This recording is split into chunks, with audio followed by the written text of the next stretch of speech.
You are 24 years old. You study history, you love flowers, and you dream of becoming a teacher. You have two choices: serve as a nurse in the safety of a shelter, or pick up a rifle and go straight to the front line. Known by the nickname Lady Death, given to her by the Nazis, she recorded 309 confirmed kills and became the deadliest female sniper in recorded history.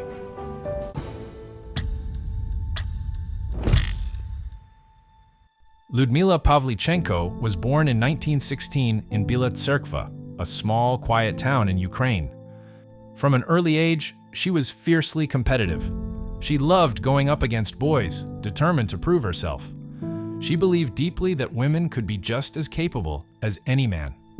At 14, she moved to Kiev with her family, and it was there that the course of her life began to shift. She enrolled in a shooting course. The male students looked down on her, but their contempt didn't discourage her. It drove her harder.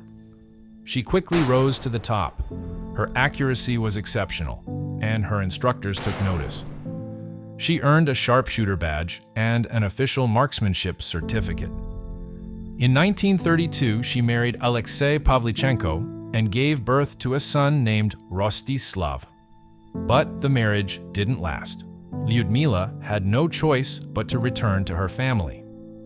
In 1937, she enrolled in the history department at Kiev University. On June 22, 1941, Adolf Hitler ordered the invasion of the Soviet Union.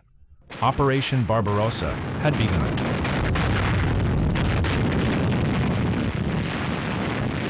The moment she heard about the war, she went to the recruitment office in Odessa. The officer across from her was stunned, a well-kept, young, educated woman. He suggested she serve as a nurse rather than go to the front. She placed her marksmanship certificate and sharpshooter badge on the desk and made her intentions clear. She wanted to fight. Her persistence paid off.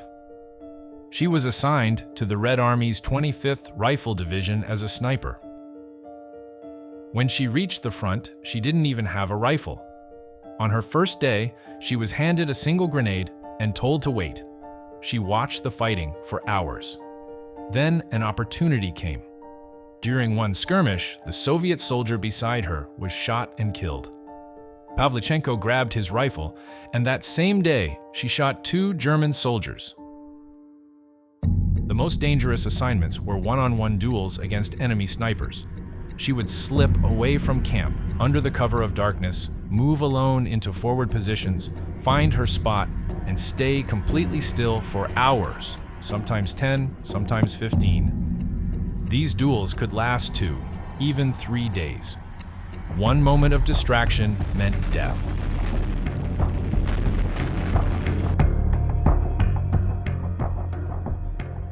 Lyudmila Pavlichenko never lost a single sniper duel. According to official records, she eliminated 36 enemy snipers. And it was during this time that a nickname began circulating among German soldiers, whispered from one to the next: Lady Death. While serving on the Sevastopol front, Lyudmila grew close to Lieutenant Alexei Kitsenko. To love on the front line meant being ready to say goodbye at any moment. And that day came. In March 1942, Alexei Kitsenko was gravely wounded in an artillery attack. He died shortly after. By May 1942, during the siege of Sevastopol, she had taken out 257 German soldiers. Her confirmed kill count kept climbing. Her remarkable success earned her a promotion to lieutenant. In June 1942, a piece of shrapnel struck her in the face. She refused to leave her position. But the order was final. The Soviet command was not willing to lose her. Stalin and party officials had decided to turn her story into a powerful propaganda tool. Pavlichenko was pulled from the front and placed on the world stage. When she left, the official record stood at 309 confirmed kills. In 1942, she was invited to the United States, the first Soviet citizen to make an official visit during the war. When she arrived in New York, journalists and the public greeted her with enormous interest. Что нет такой силы, которая могла бы помешать победоносному маршу свободных народов мира. Мы должны объединиться. Как русский солдат, я предлагаю вам, великим солдатам Америки, свою руку. A 25-year-old woman had become a global hero, but the press had other priorities. Instead of her military record, they asked about the length of her uniform skirt, whether she wore makeup, and whether she had managed to stay feminine on the front.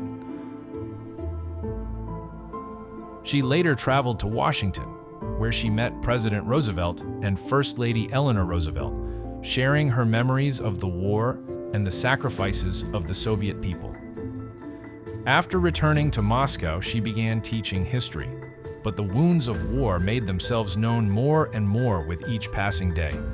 The losses she had suffered and the horrors she had witnessed on the front had left deep marks on her soul. In 1974, she passed away at the age of 58. Her name may be remembered in history as a sharpshooter. However, Lyudmila Pavlichenko was not just a soldier. She was proof of what a woman could achieve, even under the most challenging conditions of war.